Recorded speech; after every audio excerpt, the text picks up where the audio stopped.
Welcome to Chalk Talk, a weekly preview of West Tennessee football featuring the Jackson Sun sports team here on JacksonSun.com. Hey there, and welcome into another edition of the college version of Chalk Talk here on JacksonSun.com. I am Jackson Sun sports editor Brandon Shields. He's our local college sports writer Craig Thomas. And Craig, kind of the same way how high school football is kind of winding down with a few teams. Your league's kind of winding down. You had 4 all year. Now you're down to 2. Not exactly a tournament, but but we still got some seasons going, and we got 2 games going this week. One on the road as UTM is going to Eastern Illinois. That's going to be doesn't have the stakes that it's had in past years, but it's still high stakes for UTM because they want to finish the season on a positive note. Yeah, absolutely. I mean, obviously for pride, one thing. I mean, remember, is a team that absolutely beat the tar out of UTM last year at home. I mean, UTM's had ups and downs in the last few years. They've been trying to get up toward that championship level. They've fallen back a few times. They've done that, but they've never really just gotten pummeled in recent years until that game at Eastern Illinois. Right. A team in their league just came in and dominated, and that was what Eastern Illinois did to pretty much everybody in the OVC. It was something to watch, Jimmy Garoppolo and all that stuff. Not like that anymore. Eastern Illinois has fallen back. They're 5-6. They're not going to be going into the playoffs. They're in a very similar situation as UT Martin. They've got a quarterback transfer from Kentucky named Jalen Whitlow, who's been very good running and passing the ball. It's going one of the top offensive players in the conference. This is going to be a really tough game. If you look at Eastern Illinois' results in conference, they have lost a couple league games by very small margins. They have won some games by very big margins. They are good, and so don't look at that record and think, oh, this is a game that UT Martin can easily win. They're going to have to play very well to win this game. But if they were to do that, that would be probably their best win of the season, in my opinion.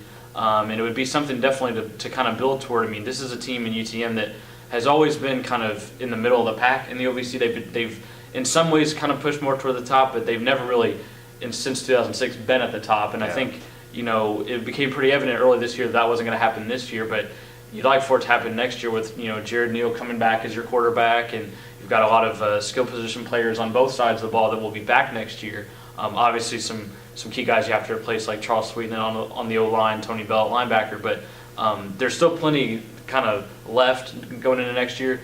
You'd like to have that more solid 6-6 record, that winning OVC record to kind of remind guys like, hey, this is still a team that expects to compete in this league and has been doing so for the last few years. And like I said, just in a more immediate sense, I think these guys know what happened with Eastern Illinois last year. It's different guys, but it's still the same team, and you want to send a message that you're not just going to get your tail kicked on your own home turf. So I think that would be an impressive message for UT Martin to go up to Eastern Illinois and compete well and hopefully for their sake win that game. Right.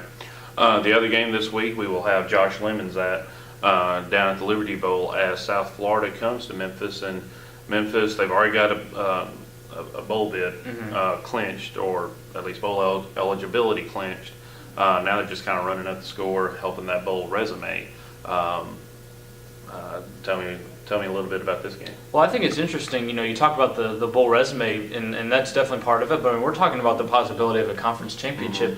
Memphis has 2 games to go, and they're in the driver's seat to win the American. Which, when you think about where they were a couple of years ago, that's really, say what you will about the American. It's not the SEC, it's not the Pac-12, but that's a heck of an accomplishment, I think, for Memphis. And that's not just some cheap compliment we're trying to throw out. That's the real deal. This is still a solid league with some solid teams that had pushed Memphis around for a while, and now Memphis has asserted itself as one of the leaders in the league, whether they end up winning the league or not. I think with 2 home games left against South Florida and Connecticut, if you're a Memphis fan, you'd have to be pretty disappointed if they didn't go ahead and do it now. Right. With the way they've been playing, and they were just dominant last week at Tulane. Their defense has been really, really good. Offensively, they've shown a spark all year with Paxton Lynch at quarterback, with Brandon Hayes at running back, with just some of the other guys they've had. They've had a lot of receivers coming back, and they've taken advantage of it.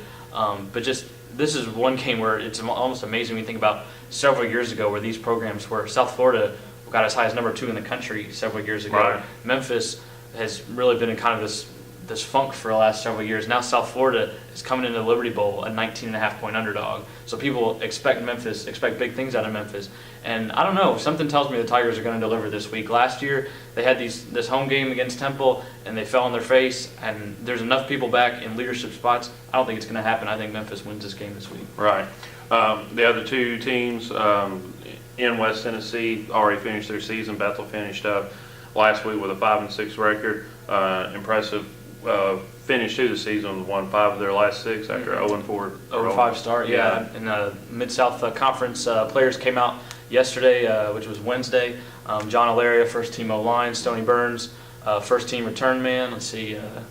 Robbie Phillips was the first team punter. Devin Raymer was second team running back out of Dresden. So, a couple other guys got second team. I think Stoney Burns was second team DB. So, when you consider where that team started, I think any of that stuff you have to feel pretty good about.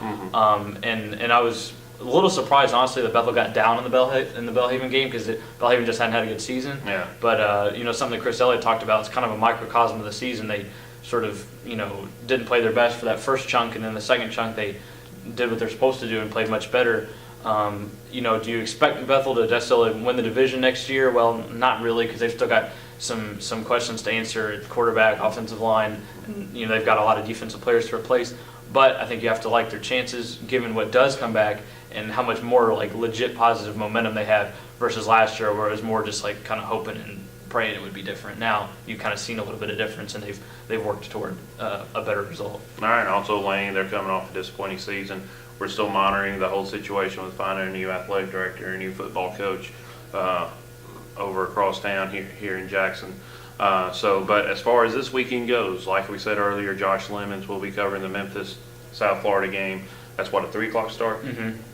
So follow him on Twitter at JSGeneralsJosh for updates from that game. If you're not following him already, follow him for updates from all around the West Tennessee College sports beat.